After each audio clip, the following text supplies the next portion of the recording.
Alright, Unitree just unveiled the Mech. And as somebody building a DIY mech project myself, I genuinely want this to be real. But there are a few things about the footage that just feels off. So let's take a look. One problem right away is that there's no hard shadows in the footage. It's all just shadows directly under. Now that's probably because of a lot of studio lighting, but hopefully it's not AI generated. Okay, he's standing with it, giving it a fist bump. Alright, that's kind of neat. And now he's climbing it. Now you can see the robot tilting a little bit, but because when you're climbing on something tall like that, you're going to actually have your body weight pulling down on the robot and making it fall over on top of yourself. So the robot really should be shifting its weight to the opposite side where the pilot's climbing in order to compensate for the pilot's weight.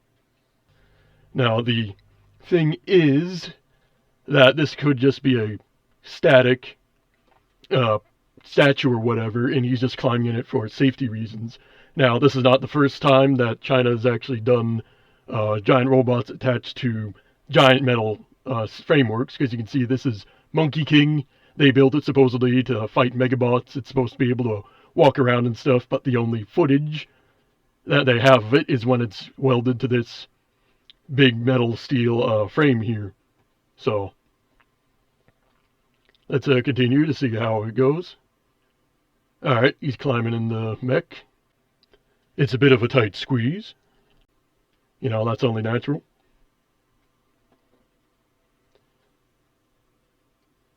Now there's all that tight squeeze and there's no hatch on it for probably safety reasons, because this is essentially a giant roll cage, and if you put like a hatch with hinges on it or something, that would be a weak point where it could break and hurt the pilot. So they have put a little bit of actual thought into the design for pilot safety.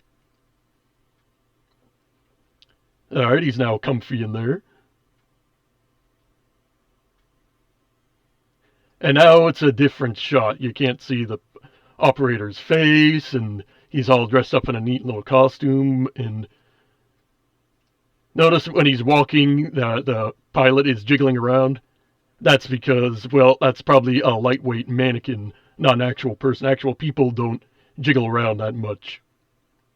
And that's probably for safety reasons, because if that thing falls down, you know, you wouldn't want someone face planting on camera. Now, also a big concern is how buttery smooth this whole camera motion is. Now, this is probably just like an electrical motion system to stabilize the camera shots, but this sort of buttery smooth motion is also a hallmark of AI-generated video. If you really want to say that your mech is real, you don't want to be doing all this buttery motion smooth stuff and doing all these jump cuts where you switch to a mannequin from an actual person. That really doesn't help with your credibility. You also really don't want to have your pilot jiggling around that much while the mech is walking. So, there we go. Punching a cinder block wall. Again, the lighting and the colors really have an artificial quality to them. It really kind of gives the vibes of AI-generated video, but it probably isn't. They're just probably making everything fancy to look nice and, you know, make some buttery smooth, high-res video to make investors go, ooh, look at that. And now it's walking on 4 legs. Again, there's nobody actually inside of it. And you can actually, there is some actual nice hard shadows there, so it's making it less likely to be AI-generated video, but with how clean everything looks, it really kind of looks like a set. But again, you've got nobody actually inside of it, so you don't know if it can actually hold the weight. Because when it comes to giant robots, the mechanical disadvantage and the leverage on the limbs are insane.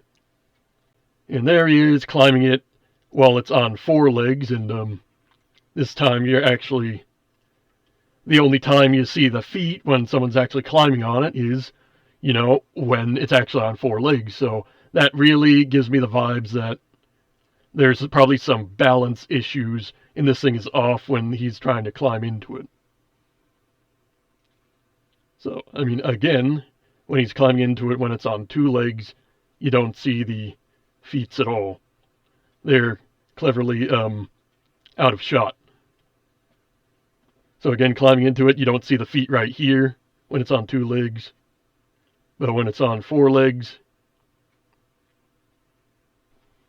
Okay, now the thing is, I would love for this thing to be an actual real mech you can ride on. I mean, this sort of thing is why I've started my YouTube channel. I want mechs to be real. However, I have encountered other companies before, like Sweetobashi Heavy Industries Gratis here.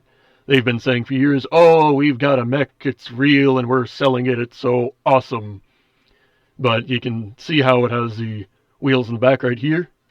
When they fought Megabots, they had to remove the entire back half and strap like a tractor to it. So, and again, also there's Monkey King saying, we got a giant robot, it walks in fighting Megabots, but it was strapped to a big metal grid. I wish that companies would actually make the robots do what they say they do, but unfortunately, everything seems to be more about clicks than everything.